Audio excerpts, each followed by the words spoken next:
जी तुसी देख रहे हो जीत वैब टीवी। मैं हाँ पत्रकार अवतार सिंह रंधावा। मेरे नाल ने सहयोगी पत्रकार हरजिंदर सिंह खैरा।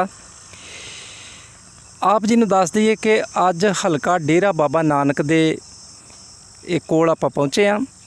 इत्थे डेरा बाबा नानक दे इर्द गिर्द किसानां वल्लों जिहड़ी मक्की दी फसल है वो बड़ी वड्डी पद्धर ते बीजी है।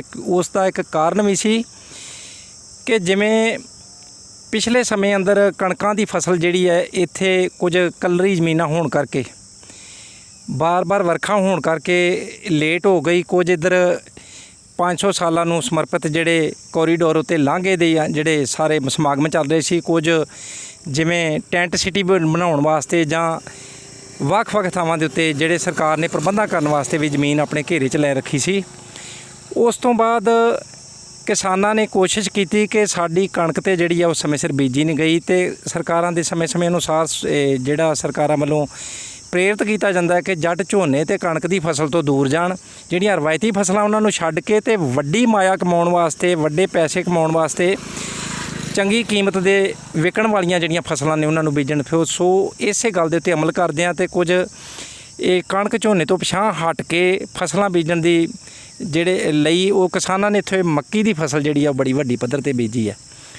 पर हुण किसानां दा कहना है कि जिथे पहलां उन्हां दी कणक दी फसल मारी गई है उत्थे हुण जिहड़ी मक्की दी फसल है उहदा वाजिब रेट नहीं लग रहा, जद कि वो जानकारी देणगे कि समय समय अनुसार उन्हां किन्ना खर्चा किया, किन्नी वड्डी पद्धर दे उत्ते उन्होंने मेहनत की है, पर वो मेहनत हत्थ नहीं आई जिस करके वो मायूस हो चुके हैं। इत्थे मनमोहन सिंह जी पखो के पहुँचे ने जो ਵੱਖ-ਵੱਖ बैंकों के डायरैक्टर भी रहे ने ते लंबा समा किसानों के विच भी विचरते रहे ने, पर उन्हों का अपना भी बड़ा नुकसान होया। इस संबंध में उन्होंने मक्की की फसल जिहड़ी है कई एकड़ बीजी है।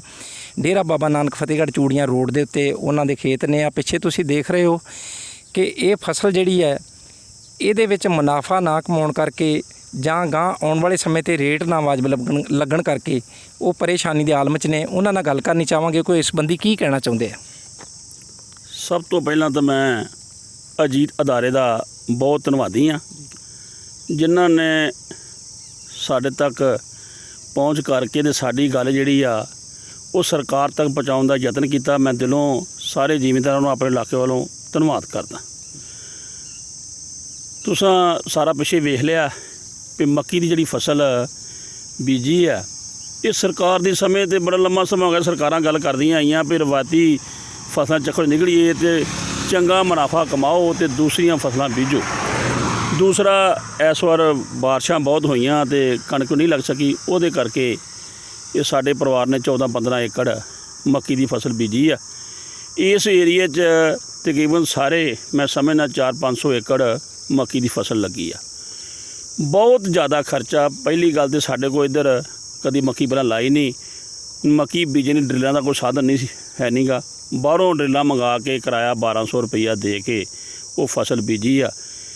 पहलां वाई की, फिर 3-3 बोरियां डाया थले खाद पई आ, उत्ते 3-3 साढ़े 3 बोरियां यूरिया जिहड़ी उहदे बूटियां नाल घेरी गई।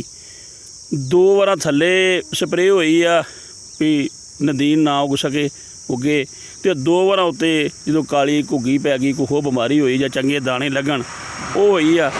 और राखी ये रोड साइड है 3 महीने हो गए 4 इहदी राखी भी बंदे रखे आ, प्रबंध किया, वो भी खर्चा पिया। हुण इधर मक्की घट होने करके कमाइनां भी उस तरीके दी नहीं है जिहड़ियां मक्की नूं कट सकन, तो बाहरों हुण कमाइन जिहड़ी आ 5000 5.5 की डिमांड करती है। सो कुल मिला के इस दे उत्ते 20-22 हज़ार का जिहड़ा वो खर्चा वा वो फिक्स हो गया। जदों असीं मक्की लाई किसानां ने सोचा भई इहदा भाव चंगा मिलना, मक्की चंगी निकलनी आ, सरकार ने 2150 रुपये का रेट फिक्स कर दिता। अज जो साडा वड्ढण का समा आया तो अमृतसर मंडी का रेट जिहड़ा वा 700-750 रुपया।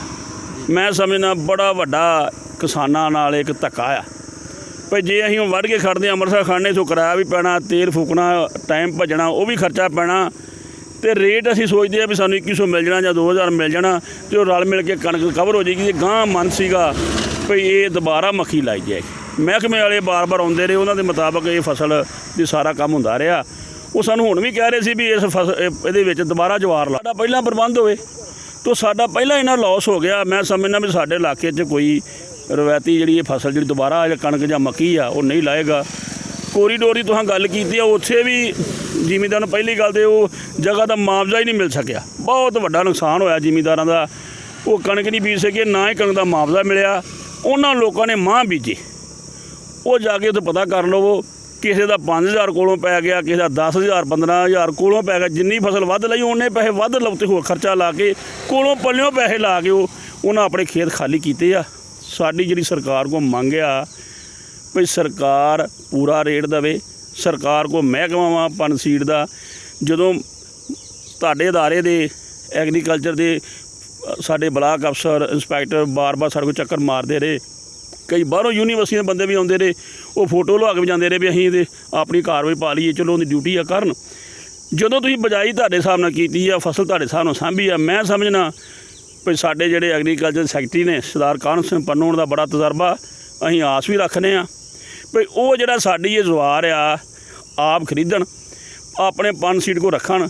ਉਹਨਾਂ ਕੋਲ ਮਹਿਕਮਾ ਬੜਾ ਵੱਡਾ ਬੀਜ ਤਿਆਰ ਕਰਦੇ ਆ, ਬੀਜ ਬਣਾਉਂਦੇ ਆ। ਇਹ ਜਿਹੜੀ ਬੀਜ ਆ ਗਾਂ ਕਿਸਾਨਾਂ ਨੂੰ ਫਿਰ ਸਸਤੇ ਰੇਟ 'ਤੇ ਦਿੱਤਾ ਜਾ ਸਕੇ।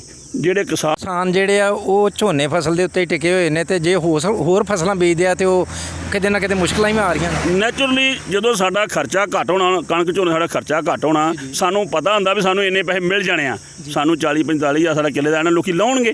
ਜਦੋਂ ਪਤਾ ਸਾਨੂੰ ਵੀ ਅਸੀਂ ਜਵਾਰ 'ਤੇ ਖਰਚਾ ਆ ਗਿਆ ਸਾਡਾ 27000 ਤੇ ਸਾਡਾ ਨੇ ਆਉਣਾ 15000, ਸਾਡੇ ਘਰ ਨਹੀਂ ਆਉਣਾ ਤਾਂ 7000 ਕੋਲੋਂ ਕੌਣ ਲਾਏਗਾ?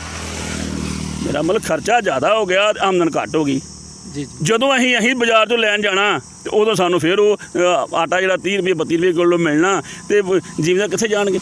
7 ਰੁਪਏ ਵੇਚ ਕੇ ਤੇ 34 ਰੁਪਏ ਵਾਪਸ ਲੈਣਾ।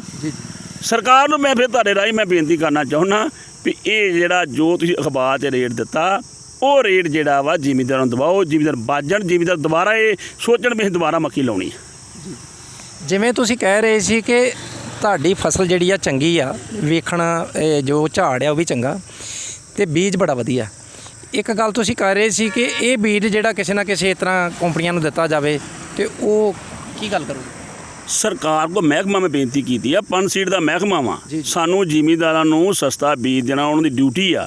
ਮੈਂ ਬੇਨਤੀ ਕਰਨਾ ਸਰਕਾਰ ਨੂੰ ਵੀ ਇਹ ਜਦੋਂ ਤੁਹਾਡੇ ਅਫਸਰ ਸਾਰੇ ਵੇਖਦੇ ਗਏ ਵੀ ਚੰਗੀ ਵੈਰਾਈਟੀ ਬਣੀ ਆ, ਇਹ ਵੈਰਾਈਟੀ ਵੀ ਤੁਸੀਂ ਖਰੀਦ ਲਓ। ਅਸੀਂ ਨਹੀਂ ਚਾਹੁੰਦੇ ਵੀ ਸਾਨੂੰ ਬਾਜ਼ਾਰ ਨੂੰ ਰੇਟ ਵੱਧ ਦਿਓ। ਜੋ ਤੁਸੀਂ ਫਿਕਸ ਅਖਬਾਰ 'ਚ ਰੇਟ ਕੱਢਿਆ ਵੀ ਕਣਕ ਦਾ ਭਾਅ, ਝੋਨੇ ਦਾ ਭਾਅ, ਮੱਕੀ ਦਾ ਭਾਅ, ਉਸ ਰੇਟ ਨਾਲ ਲੈ ਲਓ। ਇਹ ਜਿਹੜੇ ਬੀਜ ਆ ਲੋਕਾਂ ਨੂੰ ਮੁੜ ਕੇ ਫੇਰ ਦਿਓ, ਸਸਤਾ ਖਰੀਦੋ, ਸਸਤਾ ਲੋਕਾਂ ਨੂੰ ਦਿਓ, ਨਾ ਕਿ ਵਪਾਰੀ ਲੁੱਟਣ, ਜ਼ਿਮੀਂਦਾਰ ਮਰਨ, ਵਪਾਰੀ ਲੁੱਟਣ। ਸਰਕਾਰ ਜਿਹੜੀ ਸੁੱਤੀ ਰਵੇ। ਇਹ ਜਿਹੜਾ ਸਾਡਾ ਨੁਕਸਾਨ ਹੋ ਰਿਹਾ ਜ਼ਿਮੀਂਦਾਰ ਸਾਰੇ ਪੰਜਾਬ 'ਚ ਹੋ ਰਿਹਾ, ਇਹਦੇ ਧਿਆਨ ਦੇਣ ਦੀ ਲੋੜ ਹੈ। ਸਾਰੇ ਦੇ ਉੱਤੇ ਖਰਚਾ ਬਹੁਤ ਜ਼ਿਆਦਾ ਤੇ ਵਿਕਣੇ ਰੂੜੀ ਦੇ ਭਾਅ ਹੀ ਆ।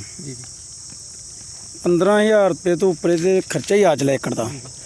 ਤੇ ਹੁਣ ਮੇਰੇ ਹਿਸਾਬ ਨਾਲ ਵੀ ਜੋ ਇਹਦਾ 700 ਰੁਪਏ ਭਾਅ ਮਿਲ ਰਿਹਾ, 600 ਰੁਪਏ ਮਿਲ ਰਿਹਾ ਅੰਮ੍ਰਿਤਸਰ ਖੜ ਕੇ, ਤੇ ਇਹ ਰੂੜੀ ਤੋਂ ਵੀ ਥੱਲੇ ਜਾ ਰਹੀ ਆ।